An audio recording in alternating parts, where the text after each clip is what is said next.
Hello, my darlings, and welcome to the third season of the Post-Meridian Radio Players podcast, or as I like to call it, my podcast. All things will be mine in the end.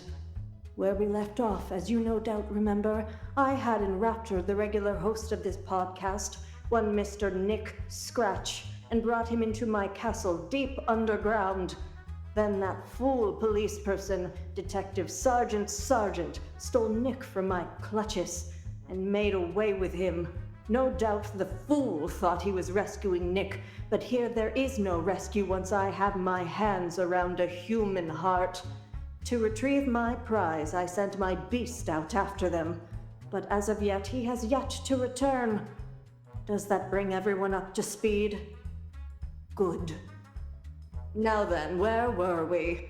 Ah, yes, sharing audio dramas. Normally I think of those as beneath me, but the Post-Meridian Radio Players did such good work that I am happy to share with you, my listeners. Let us look in the vault. Ah, a premiere.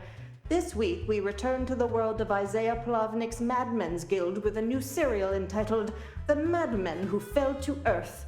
To summarize what has come before would be madness in itself, so let us just be content to let the new madness unfold. I do like that word, madness. Here now is the first episode entitled, Behold, a Madman.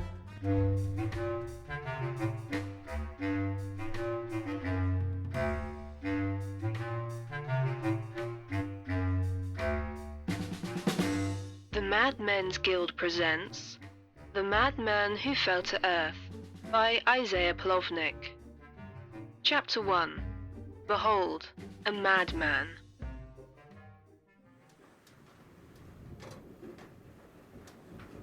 High atop the forbidding, wind-carved peaks of the Skalvastok Mountains, in the coldest, darkest wastes of far eastern Greshka, where the cold is so austere that the rarely undertaken act of getting undressed often involves the use of a hammer and chisel, there stands a solitary, half-forgotten, celestial observatory, like a lighthouse on a sea of ice and rock. Except without the massive rotating lamp, because that sort of thing would rather interfere with the telescope, wouldn't it? Come to think of it, an observatory is probably the exact opposite of a lighthouse, isn't it? Indeed. The sole occupant of this obscure astronomical outpost was Noleg Nolegov, who was dispatched long ago by an institute in Kroskva to man the observatory after accidentally mistaking the director's wife for his father, and now spent his short days and long nights trying not to freeze to death, staring up at the stars and writing down notes largely to the tune of, "Yep, it's all still up there." And it was under the dome of this lonely observatory on a midwinter's night that Noleg Nolegov was sipping his hot ox broth, altogether oblivious to the strange oncoming chain of events that would shake the very tenets of terrestrial civilization, utterly upend the laws of nature, and in which he would nearly play a pivotal role. Stole? What is that? Peering through the great refractor telescope, his tired eyes espied a curious object between Aldebaran and the Hyades, leaving a luminous streak in its cosmic wake as it hurtled through the black expanse of space, on an apparently earthward course. Institute must know of this. Where is pencil? The Skoya! Where is pencil sharpener? And so Noleg went fumbling about for his pencil sharpener. Unfortunately, 5 years in the frozen wilderness had rather played havoc with his short-term memory, so it was not long before he had entirely forgotten about the thing in the sky and was instead trying to recall the lyrics to Ta-ra-ra Boom-die. Noleg would remain stationed at the observatory for another 6 years, when one night, a hopelessly and utterly lost dog sledder named Yerkul would turn up at his doorstep. After sharing a pot of mountain stew, Noleg would leave with Yerkul to open a restaurant in Flamsk. pinning his resignation notice on the door of the observatory.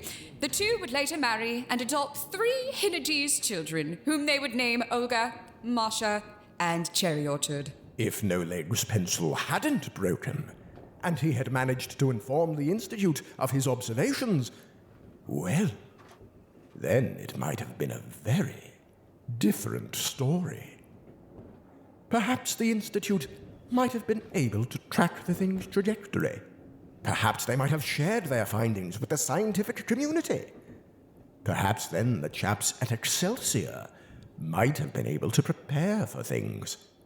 Perhaps then we would have known the truth about our visitor before his arrival. And then, well, perhaps.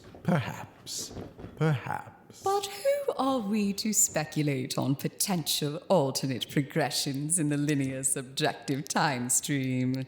Indeed. Who indeed? Wait a moment!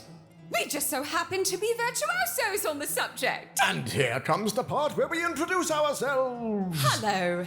His name is Edward von Arkham. And her name is Ada Wellsburn. And we are both semi-retired time travelers and full-time Mad Hatters of the Coppersteam City Madmen's Guild. Quaint and quirky Copper Steam City, where the uncommonplace is a place on the map. Not the largest metropolis in Great Brilliant, but indisputably the oddest. It is the sort of town where the locals do not stop to ogle at someone who has spontaneously caught fire for more than 30 seconds before proceeding on to the Calliope tea rooms for their afternoon scones. Abnormality in Coppersteam City can be easily likened to the weather. Only when it rains cats and dogs, it is because a clumsy crewman has accidentally thrown the lever to open the cargo hold drop hatch on the Fuzz Whipple Pet Boutique's new delivery dirigible. Not to worry, most of them landed on their feet. And the ones that didn't landed on people's heads. Any which way and how, the metaphorical and literal marvel of meteorology at the heart of this particular muddle of misadventures made for a most amusing month. Although it very nearly led to global catastrophe. It began in much the way that such great big unexpected happenings so often do, on a morning much like any other. It was a sunny winter's day on Runcible Street, and my colleague and I were installing a brand new Gothic revival birdhouse in the Madman's Guild aviary for a pair of new feathery sing-song friends, with some slight assistance from one old, stocky and cantankerous friend. That's it, Brian. Just a little to the left.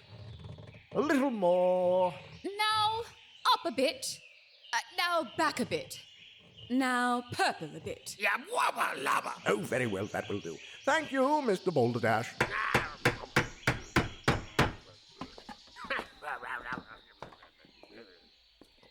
Hello, I'm not interrupting, am I? Enter sheepishly Mr. Tickler Wynot, self-taught curiologist and phenomenographer, and honorary member of the Madman's Guild, though not technically mad himself. Hello, why not, old boy? No, not interrupting at all. Come in. What do you think of the new additions? Yes, they're nice. Canaries, are they? Concussion canaries, my lad. A very rare breed. Concussion canaries? Why are they called that? Do allow us to demonstrate. Mr. Balderdash, would you lend us your mallet, please? Flap. Oh, thank you. Look over there. It's the oldest trick in the book. Impressive how they fly about in such tight circles. Was there something we could help you with, Ducky? Yes. It's about the cabinet meetings. They've not been going quite the way I'd like them to have been going. Oh, well, how's that then? Sideways? You could say that. Our last meeting started off all right, I suppose, but it, rather went off the rails at speed, actually. We were meant to be discussing my theory on the abominable snowman, but then Dr. Knockengrust said something about Vera's banoffee pie, and Vera said something about the doctor's mother, and then Mr. Balderdash started eating off Vera's plate.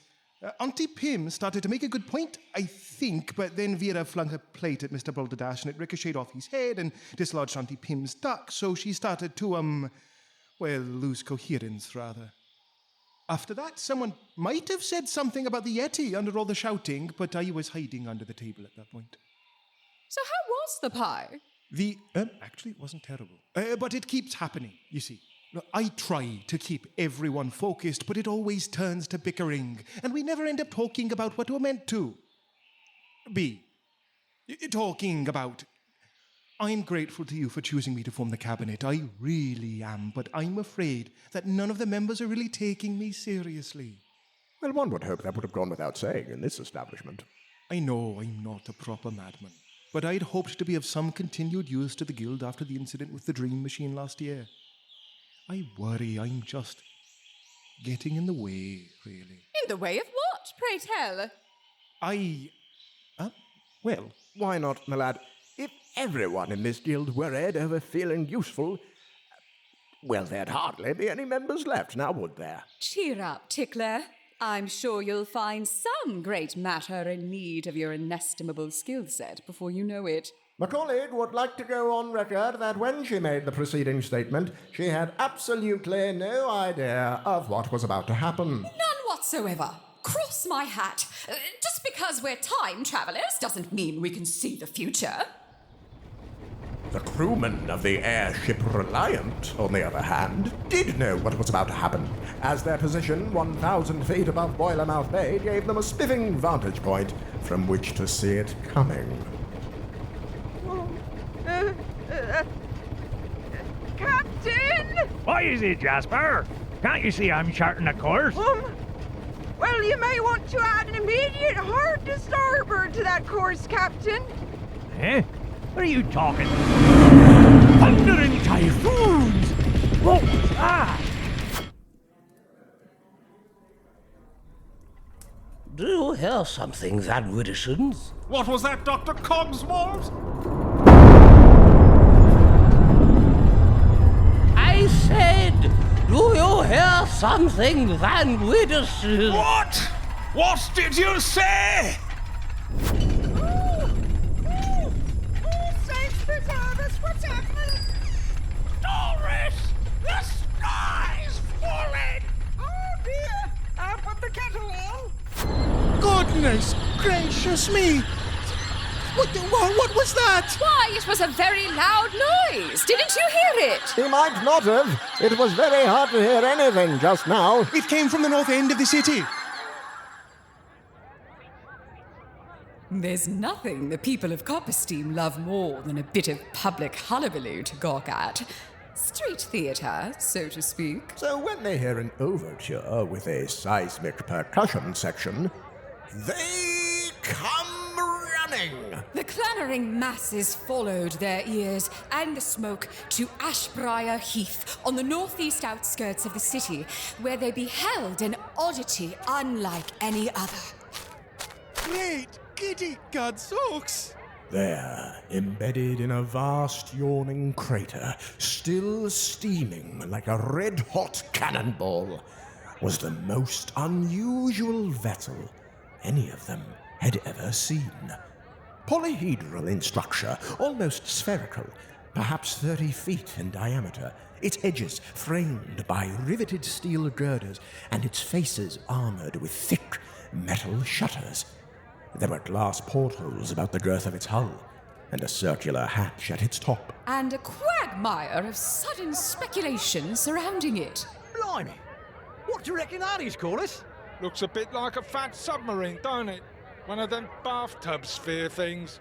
Oh, our Harold was a submariner. He crewed the RUS Merlin, Spike, he did. Really? I thought that was your Mildred's eldest, Dudley. How can it be a submarine if it's capsized on land? Oh no, it's definitely Harold who was the submariner. Dudley drowned in the duck pond. Maybe it's ambiguous. I beg your pardon. You know, like a frog. It goes on land and water. Ambiguous, innit? But it fell out of the sky. It was flying. Wasn't Dudley the one who had a stone door slammed shut on his... Oh no, that was Mrs. Plugwood's nephew Morris. Can't sit cross-legged anymore, you know. Does that look like any airship you've ever seen, Jack? Well, everyone always talks about things flying like lead balloons. Maybe that's what this is. Mama, what are they saying? They are saying they've all sustained very serious head injuries, Cornelia. Out of the way, out of the way, we're intellectuals. Egads! You know what that is, Professor Van Widdershins? By Jove, Brunswick!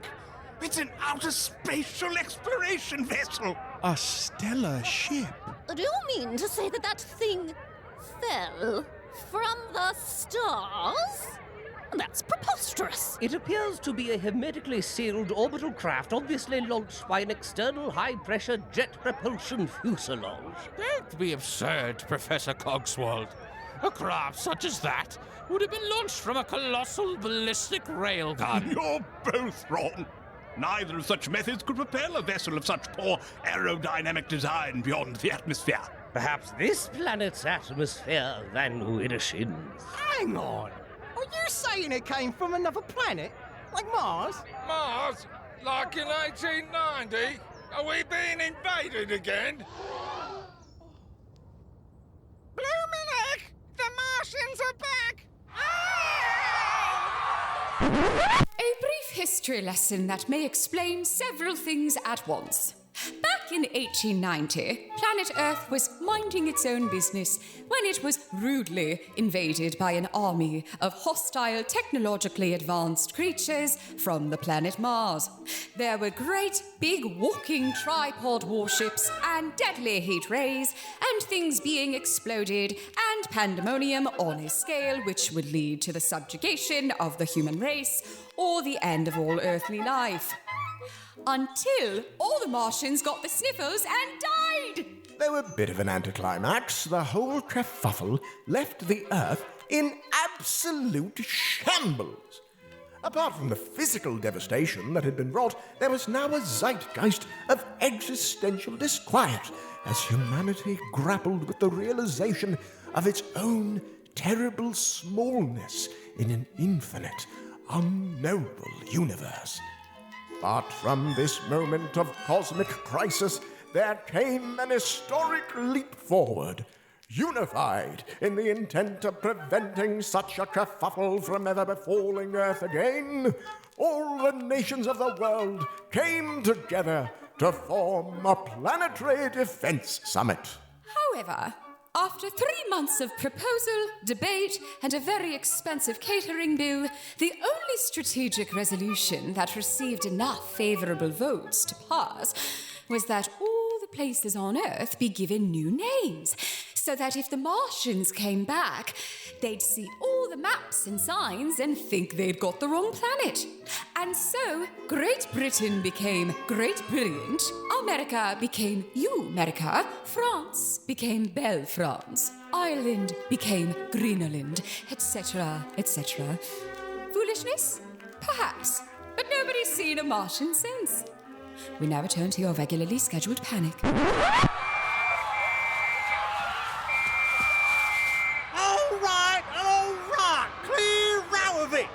Please, Constable Vampspoke, not today. Chief Inspector Pikes, over here. Bloody Nora Wynot. What in the name of the Crown's jewels is going on here? Thank goodness you're here, Chief Inspector! The Martians are invading again! That thing is a stellar ship, Chief Inspector. It crashed out of the sky. Sod it. I knew I shouldn't have gotten out of bed today. Haters above! It's opening! It's the Martians! Oh no, they want our brains! Let them try. They'll get nothing from me. Stay back! Everyone stay back! You don't look like no Martian. The fellow that clambered out of the spheroid was a far cry from an extraterrestrial, to be sure. There was barely enough meat on his bones to make a sausage, such that the contours of those bones were apparent beneath his pallid skin. Indeed, his veritable shrubbery of bedraggled hair and waterfall of a beard were probably the heaviest bits of him.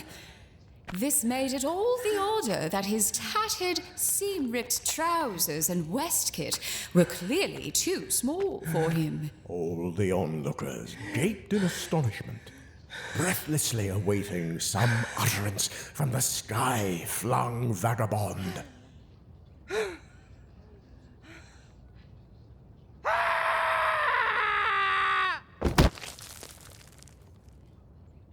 That was a bit dramatic. All right, show's over. Go on! You heard the Chief Inspector. Shove off! This vicinity is now under police control. Police control. Struth! How are we supposed to shift that bloody great thing? With great difficulty, I imagine. Sergeant Wolfglove, you and Thumbspoke stand guard here until I can sort out a crane. Chief Inspector, hello. What about him? You want I should arrest him, ma'am? For what, Sergeant? Illegal parking? Cooey! Oh, is he? We'll take him. Oh, Wick, and how long have you two been standing there? Only for a moment. We were sitting down a moment ago. We brought chairs. Look. Fine. Take a chap back to the madhouse and make sure he's not dangerous. I don't want no funny business. Just keep a watch on him. Oh, splendid! Come along, why not, my lad? Lend us a hand with him. And so we conveyed our new friend back to the Madman's Guild Hall, thence down to the Wendell Pulsiferous Memorial Laboratory, and into the hands of the Guild's most capable alchemical physician, though his bedside manner could do with some work. Oh, well. Ah, he is beginning to rouse. His pulse is quickening hard. Do not excite yourself, Dunkop. Skeleton! Skeleton! I'm not a skeleton. My organs and soft tissue are merely invisible. Calm down, you stupid man. Dr. Knockengerust, perhaps the Hatters and I should take it from here. Here, bye-bye, Let me out! Let me out! Oh, quite a lively bugger, isn't he?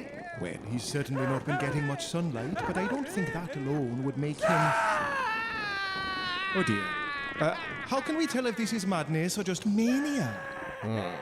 I dare say this is one for the birds, wouldn't you, Wellsver? I dare say you're right, Von Arkham. Who did you have in mind? I know just the man for the job. Back in a tick. Oh! You're going to bird brain him! I've read about this. Yes, the fundamental absurdity of the avian body acts as a sort of permeable membrane through which the madness of another body may flow by a sort of osmosis to achieve nonsensical equilibrium. Very clever. Good idea. So, Von Arkham's gone to fetch the dodo, has he? Oh, no, my lad. A grand loony is far too powerful for such a case as this. Mania is only a transient form of madness, you understand. A bit like trapped wind. Right. A pheasant, then. A quail. A pelican. No, Ducky. This is a job for a man. Behold! It's a plucked chicken. This is Behold, a man. Featherless biped, don't you know? Qualifies. Perfect specimen for dispelling short-term lunacy. Come along, hold this nut steady. Oh. Ha! Success. Well done, that man. Where? What? Yes, he's coming to his senses. The moon. Cavor, the moon, the moon, somewhat. Well, a proper lunatic after all, it seems. Excuse me, sir. Hello? It's all right now. You are safe. Moon. Where? How? You're in the Madmen's Guild in Copperstein City. You, fell out of the sky in a great round ship. My name is Tickler Why Not? Ship. The ship. Cavor. Now that's interesting. Cavor. Is that you? Is that your name? I think. I don't know. I think so. I see. Oh, you speak English. Can you tell me where you're from? I English? Yes, English. You're speaking English. You're from England, yes? That's not right. Ooh, is it nap time then? Ah, right. Good. He's not frantic anymore. Let's see what the lunimeter has to tell us. My word. He's registering at 93 pink elephants. I've never seen such intense madness. Perhaps we ought to let him rest a bit. Whilst my colleague and I and our protege retired to the Nonsuch Lounge for a spot of verbal tea, leaving our new friend to rest safely under the plump rump of what the pedantic would refer to as a plucked chicken, the mysterious vessel of his meteoric arrival was likewise resting safely under the vigilant guard of two of Coppersteam's finest. Finest what? Brick wall interrogators. Oi, Sarge, Yes, Constable. how do you reckon a ship could go into outer space? Seems right impossible to me. Don't be thick, Thumpspoke. They go at night when it's closer, isn't it? Of course. Seems obvious now I think about it. So enwrapped were these philosophers in deliberating the mysteries of the universe that the sharp-eyed, sharper-witted watcher hovering 30 feet overhead had entirely evaded their notice. Don't mind me, officers. Eloise Trapeze, artificer and mechano-apiculturist, aloft on the canvas wings of her aeroglide rig, accompanied by 3 of her indispensable robot bees, patiently awaited her window of opportunity. Clever as she is kind-hearted, Eloise recognized that the best way to get a close look at something is to wait until there isn't a massive throng of people surrounding it. Falstaff, a bit of diversion, if you please. Oi! Oi! Buzz off! Oh, bloody pest! Wizard work, Falstaff. Down we go, lovelies. Like a featherweight fairy, she descended, undetected, through the open hatch of the spheroid ship and into its unlit interior. A little illumination, please, Festy. Thank you. My, it's not as homey as I expected. No furniture. Well, I expect you wouldn't need any if there weren't any gravity. Now would you?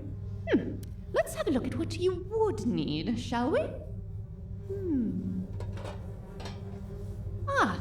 Outer spatial cuisine. Oh, that's odd. Do you notice anything strange about these food tins?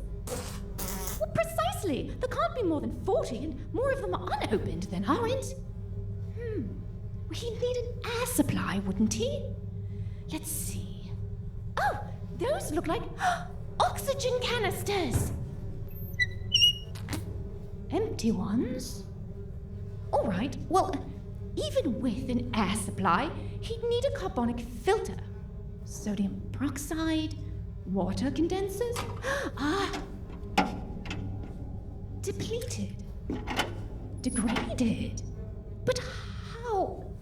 Polonius, please, would you perform an air quality diagnostic? Thank you.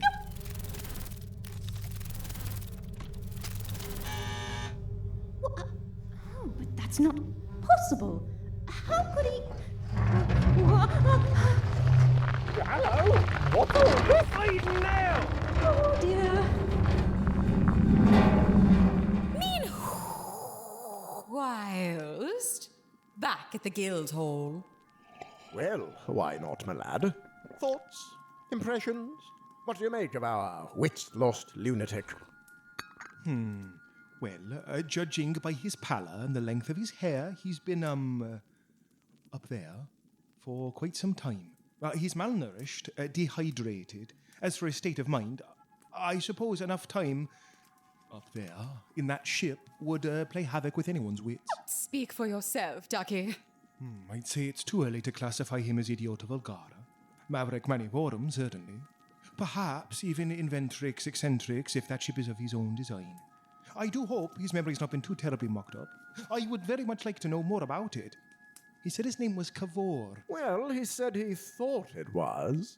Have either of you ever heard that noise outside? What was that? Oi! Come back here! Stop! Run away, flying thing!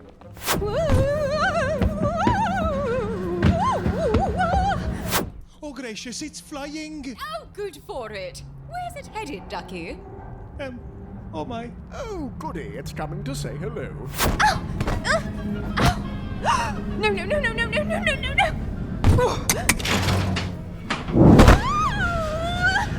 Oh, thank goodness. Oh, bother.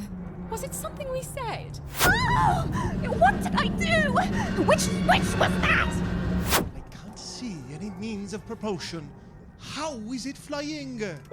Towards Market Street, it appears. Oranges! Get your oranges! Plump and juicy! Marmalade! Fresh made marmalade! Never seen the inside of a jar! All right. Well, if this switch did that, maybe this one will... Oh, it's leaving now. Captain! Not again! Out to port! No, no, no, no, no! Too high! Too high! Changed its mind.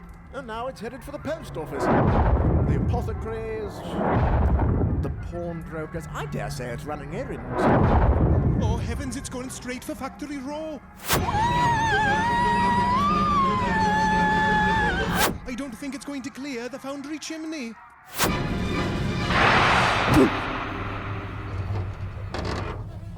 Uh-oh. Oh, sweet Nanny, that was close. Oh dear, it's falling.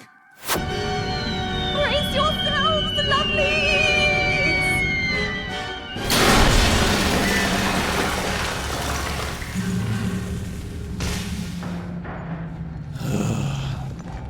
Rodney, reset the days without incident board.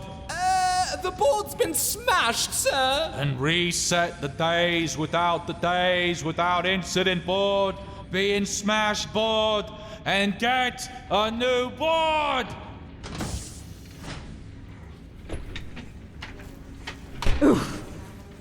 Hello, gents. Wasn't that a fun day?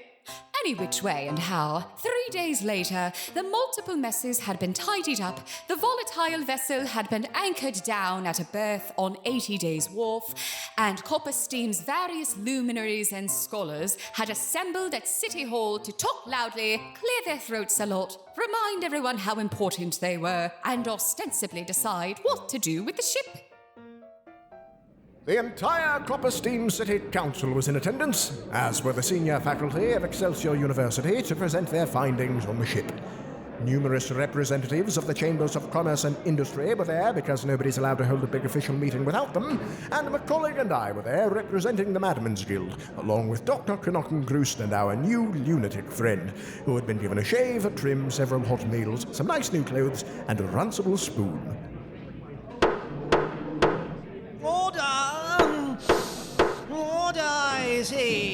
Thus spoke Chief City Clerk Mr. Horace Waterpile, a man who had shown up late when they were handing out personalities and had to settle for an expired one. Praise silence and all rise for His Honor Mayor Orson Neville Hieronymus Brassforth. Mayor Brassforth bumbled his way to his podium, hoping, as always, that the lofty air of his pomp and happenstance would maintain a semblance of eminence through which no one would notice that his meticulously manicured moustache was made of someone else's hair.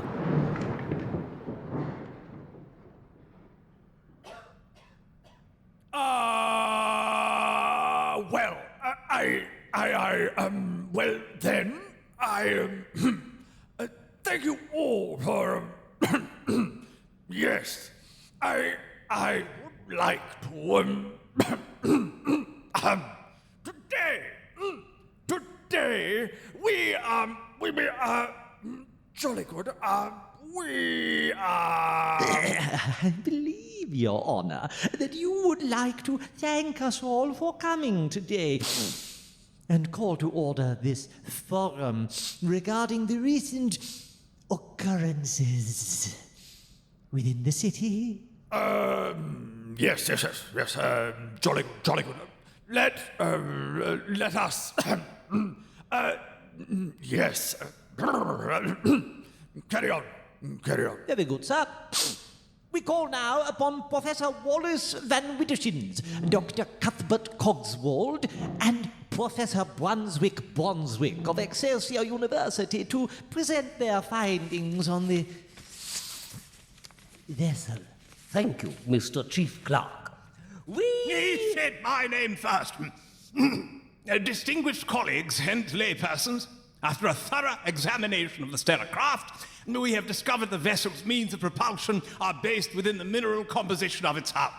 As you can see from this diagram, the framework is bolted open, Cuthbert. Is thus. These steel beams form the polyhedral structure. The shell is composed of 3 layers. The interior layer... The interior layer, thank you, Wallace. The interior layer is formed by thick glass panes, these. Sealed together with an airtight polymer, the outer shell is faced with retractable shutters, these, similarly designed to form a hermetic seal. The central layer... The central layer presented us with a miraculous discovery. The plates, beast, are enameled with a substance, as yet unknown to science, and with the most extraordinary properties, I say. Our comprehensive and entirely deliberate experiments upon it have revealed that at temperatures below 60 degrees Fahrenheit, said substance is rendered impervious to the effects of gravity. This discovery was made entirely on purpose, and not because Van Wittershins left the windows open again. Order! Order, I say! This goes to explain the craft's seemingly erratic flight spasms the other day. As the hull acclimatized to the winter air, the temperature of the plates dropped beyond gravity's reach, causing the ship to take off until it flew through the hot updraft from the foundry chimney, causing it to plummet. Further examination of the vessel's interior revealed an array of knife switches, these, corresponding to the shutters on the exterior shell. When closed, the shutters seal in the cabin's controlled climate. When opened, they expose the plates to the ambient atmosphere, allowing the substance to drop or rise in temperature. We believe that the combined opening and closing of multiple shutters is the method by which the craft is designed to be steered. Of course, these findings are preliminary. Further analysis of this wondrous material would be aided by the consultation of the inventor and/or pilot. Yes. I believe His Honor would now like to hear from the Madman's Guild as to their evaluation of said pilot. What? Yes. Jolly good. Carry on. Amazing. You can hardly see the strings. Very good, sir. To present his evaluation of Mr. Cavor, we call upon Guild representative Dr. Ludwig Can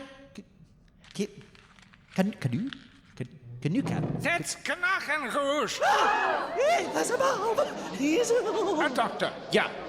And I regret to report that whilst Herr Cavor has returned to a lucid state, his memory is entirely repushed.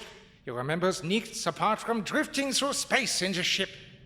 That is a shame.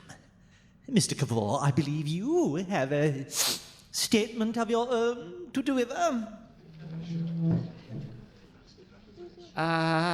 Yes, sir.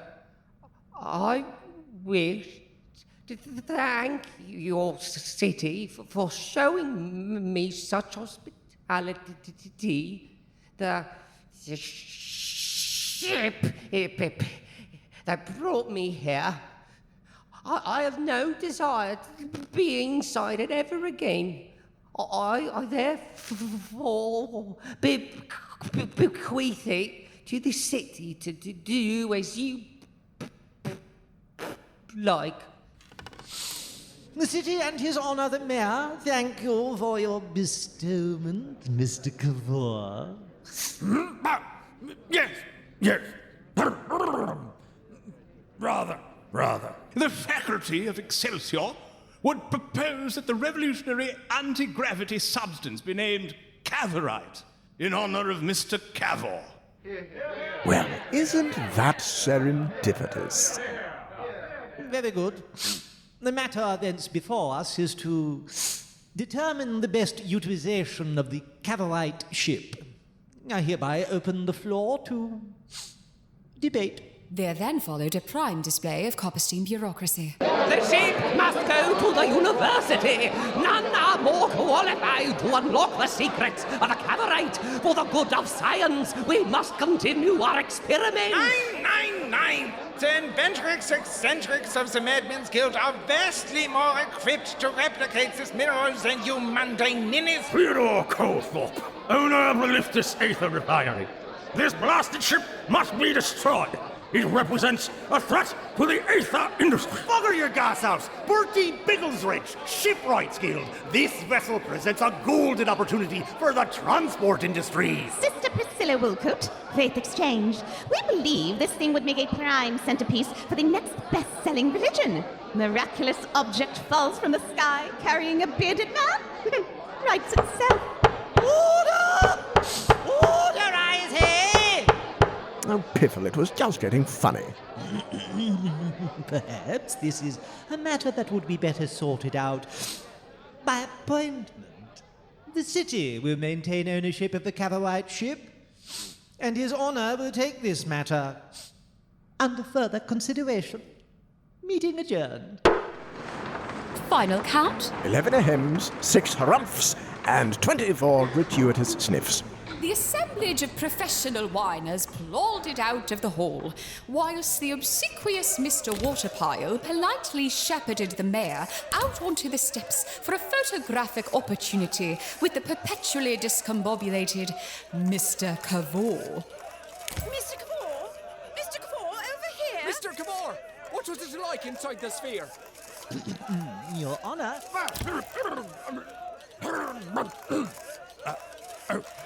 On behalf of Copperstein City, what? I hereby extend a jolly good official welcome to Mr. Cavor, don't you know? Thank you, sir.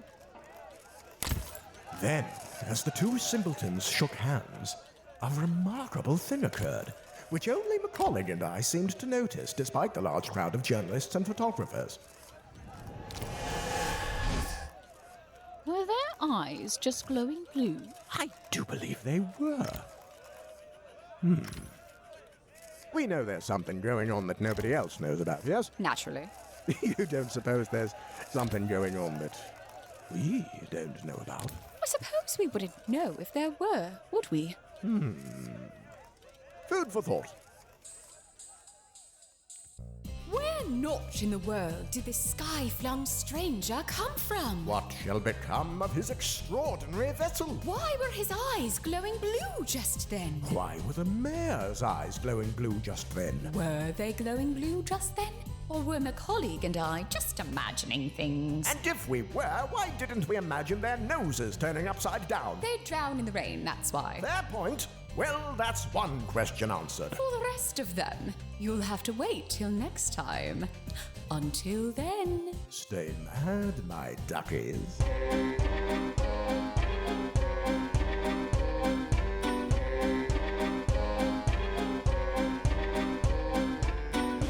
That chapter of The Madman Who Fell to Earth featured Isaiah Plovnick as Von Arkham, Ashley Ristine as Wells Verne, Chingwei Padraig Sullivan as Tickler Wynot, Carrie Keebar as Eloise Trapeze and Madam Crankhurst, Phoebe Roberts as Chief Inspector Pikes, and Brooks Reeves as the Lunatic and Dr. Cogswold. with Andrew Winson as Dr. Knockengrews, Mrs. McRivet and Corliss Campbell, Jeremy Holstein as Brian Balderdash, Matthew Zanzinger as Mr. Walter Pyle, Juicy Garland as Mayor Brassforth, Justice Perry as Constable Thumpspoke and Bertie Biggleswrench, Aaron Stoliker as Sergeant Wolfglove, Eric Chung as Professor Van Widdershins and Grandma Sprocket, Jackie Fryman as Cornelia Crankhurst, Peter Wallace as Professor Bronswick, Lily Dean Delaquetcher as Jack Waxblot and Mr. Colthorpe, Ariel Kaplan as Priscilla Woolcoat, Andy LeBlanc as Noleg Nolegov and Trevor Apocrypha, and Kimberly Dorber as Lucretia Pointwit. The announcer was Bard the Jack. Music used by Kevin MacLeod and David Fesselian, licensed under Creative Commons. The Madman Who Fell to Earth was written, directed, and edited by Isaiah Plovnick. It was recorded at Brookline Interactive Group and was a Mad Men's Guild production for the Post-Meridian Radio Players podcast. Oh, it's such a joy to be back. Where's the aspirin?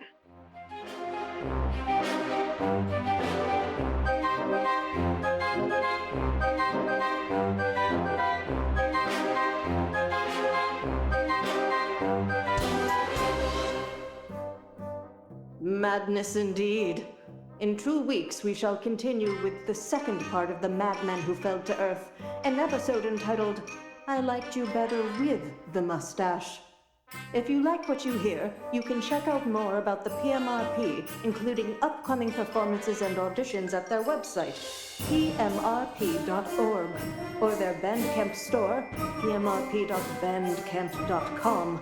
Please support this podcast by giving us a review or recommend it to your friends. Until next time, my darlings, and remember, I shall see you in your dreams.